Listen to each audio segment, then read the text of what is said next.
Good morning, viewer. Welcome to our Fosak TV USA.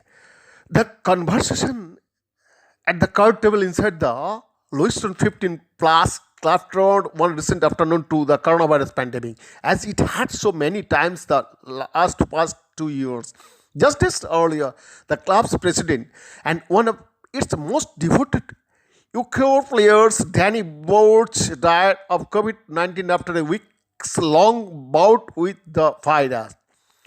Birch was the 40th person claimed by COVID 19 in sparsely populated Montmorency County in the backwoods of northern Michigan.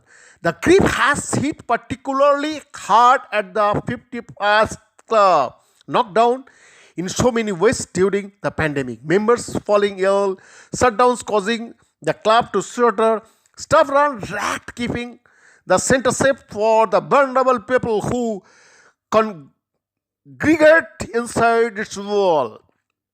It seems unfathomably, said Randy Long, 67, the club's vice president and a local radio host, clad in a Santa hat. His skirt face down in front of him. I have spent almost 8 years with these guys, and for him to just be gone, taken away in less than 4 weeks by a virus, getting your head wrapped around that. As healthcare leaders pleaded with Michigan residents to take the virus seriously and do get vaccinated, Birch was among several thousand mostly unvaccinated patients who flooded the state's hospital wards during the fall and early winter. For weeks, Michigan led the country in the COVID 19 deaths, and the 71-year-old retired electrician with no major health complication before contracting the virus was among them. 2 years into the pandemic, the story of Danny Birch is the story of incalculable loss and the hard choices. Whether to be vaccinated, whether to leave the isolation of home for fellowship, whether to partake in a beloved game of cards. It is just as scary a thing as you ever lived through, said Betty Gogo, 83, who figures she is just about the oldest person in town but maintained a bustling social life before the pandemic, filled with lunches and bowling. On a recent Saturday morning outside Munson Medical Center in Traverse City, Michigan, Janice Birch sat in a car holding a can of that Coke in the one hand, a pack of Marlboros in the other. Snow was falling. The black top was wet, and she had just watched her husband of 29 years take his last breath. I literally watched that man die in front of my eyes, Jenny, 60, said, recalling the moment just as the sun was rising when she held the hand of her husband inside a hospital room surrounded by healthcare workers. Unlike Jansi, who was fully vaccinated and boosted, Danny had refused to get the shot, something his wife attributes to a long standing distrust in government and a heavy diet of Fox News. A week before Thanksgiving, Danny Jans and two of their closest friends, both unvaccinated, gathered for an evening of cards in Lewiston, a one stoplight town surrounding by state forest and inland lakes more than 200 miles north of Detroit. The friends got sick first, Danny tested positive a few days later.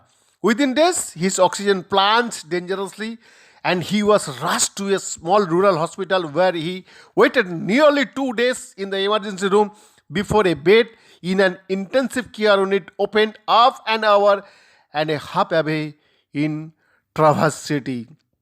During the next 2 weeks, his condition worsened day by day. He experienced a dramatic loss in lung function. His kidneys were failing, and then he had a heart attack followed by a stroke, then left him blind. I am angry with him, of course. I am angry with him.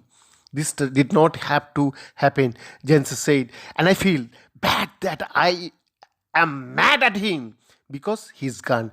And I am mad at myself for not making him go get vaccinated. Before his death, Danny, as president of the Lewiston 50 Plus Club led a community center with several hundred members that host regular activities. Usually bingo exercise classes. Janice is a self-proclaimed first lady, volunteers regularly at the club and works for the local commission on aging, preparing meals on wheels deliveries and food served at the facility. She got vaccinated to protect herself and to shield the older, vulnerable residents she encountered. If I get sick and one of our people dies because of me, I cannot live with that, she said. She regarded the vaccine as just another layer of protection at the club where they implemented a mask policy, temperature checks, regular sanitizing, and a contact tracing operation, creating one of the new spaces in the deeply red country where seniors could visit knowing their health was a priority. For the most part, it worked. There have not been any outbreaks at the club since it reported. Even this fall, when the virus spread through their circle of friends, Janice never contracted it. But in the end, in an area where the severity of the virus has been downplayed, her efforts to protect Lewiston's most vulnerable residents stopped short at being able to protect the most important person in her life. People think God is going to create a miracle for everybody, and He is not. God helps those who help themselves. The vaccine was provided for us to help ourselves. Janice said her husband chose not to get that vaccine. It is what it is. Nothing I can do about it now. Beyond the effort for Shakti USA.